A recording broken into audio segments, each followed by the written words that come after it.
Hello, Mr. Yashar, and maybe also my friends, of course, if you watch. I'm İlknur, and I have prepared for you a presentation about 19th century advances. I have 8 topics, so let's continue with Zoom.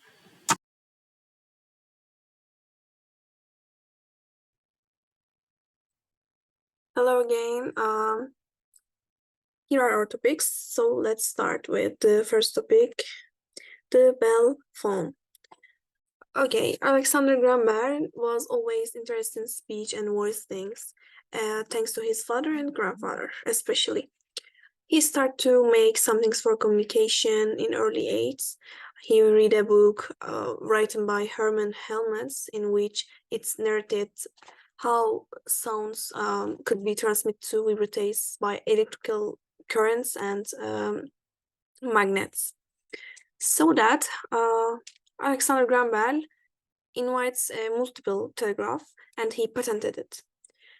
After a year, he found out that he could reproduce any sound with it, and he made first transmission by mistake to his assistants. Maybe you heard before it. Um, and a few months later, Bell talked with his father in his telephone. Yes, and the between was gap was 13 kilometers. Yes, he patented his telephone in 1876. Then telephone speedily spread in United States. Yes.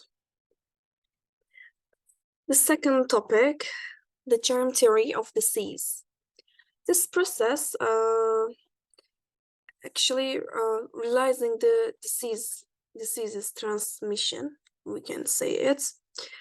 In the 19th century, it is realized that doctors could spread diseases from one person to another, but it was not just doctors that transmit the diseases. It's also can be some public using areas or wars and etc. Could also help spread. Yes. So there's an example of bacteria led to a disease. It's an anthrax. Robert Koch found the bacteria that caused anthrax. And Louis Pasteur make some put forward some what can I say some solutions for it. Sorry, he said we can protect ourselves by sterilization and burial of dead bodies. Yes, and he also found that bacteria could be weakened. Yes, it's important because it would be help to making vaccinates. And with this discovery also Pasteur, Koch and other important people develop vaccinates for disease. Sorry for my pronunciation, by the way, because I just can't say this word. Okay, our next topic, lights and lightning. Okay, production of light is exist since discovery the fire. In that times, people was used to torch, like in first photo, and then lighting device became more practical with oil lamps in this second picture, oil lamps. And then Romans developed candles. It's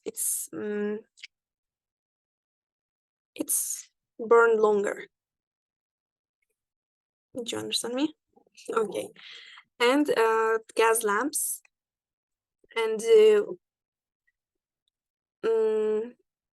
and the end of the 18th century, gas lights started to be using, and then it became more common. So 19th century and this area. Yes, sorry, it's a little bit complex. Okay, and the invention of filament lamps, or also incandescent bulb, was a breakthrough. It's so important milestone. Filament lamps or incandescent bulbs invention. And finally, fluorescent lamp was developed. It was better than before. Yes, for many way.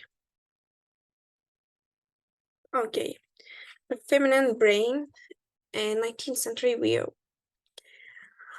Okay, in the 19th century, there are many important people that said men's are more upper from more upper, not more upper, upper from women's. For example, Aristotle said women have fewer teeth than men, so women passive, men active. He said. Oh, men. Okay, and Darwin and Freud make some experiments, and they said that women have less intelligence than men because of brain structure. They told this. Okay, then Paul Broca said women's brain are lighter than men's. I think it's so general. It can change from people to another, person to another, right? And Gustave Le Bon said women's brains are like gorillas more than men's. Okay, I think they're just minimize the woman in many files, in almost every file. Okay, topic. And the next topic, does the ether exist? Ether is a medium for transmitting light, heat, and radiation. Ether is invisible, without odor, and ether and sorry, and ether does not interfere with motions of our bodies. It does not interfere. Okay. The scientists like Albert Einstein, Edward Morley, James Clerk Maxwell work on this topic, work on ether. What is the ether? They work on this. Yes. And then skyscraper. I mean gökdelen. Okay, and the development of the skyscraper is often viewed as a consequence of the elevator. It's just thoughts. I don't think so. I think with the with the high buildings, elevator is good. Anyway, I want to show you some pictures. The tallest the tallest skyscraper of the 19th century is the Park Row building. In this first photo, you can see it. It's in New York.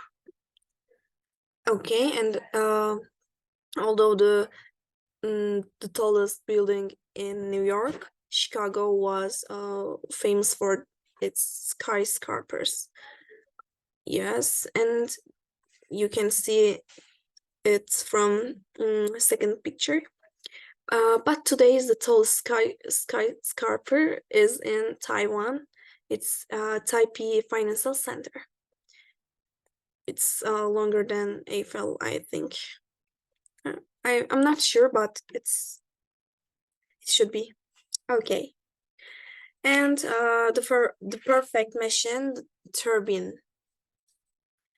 The turbine, we can say it, what means of a machine for producing continuous power in which a wheel or rotor, typically fitted with vanes, is made to revolve by a fast-moving flow of water, steam, gas, air, or other fluid.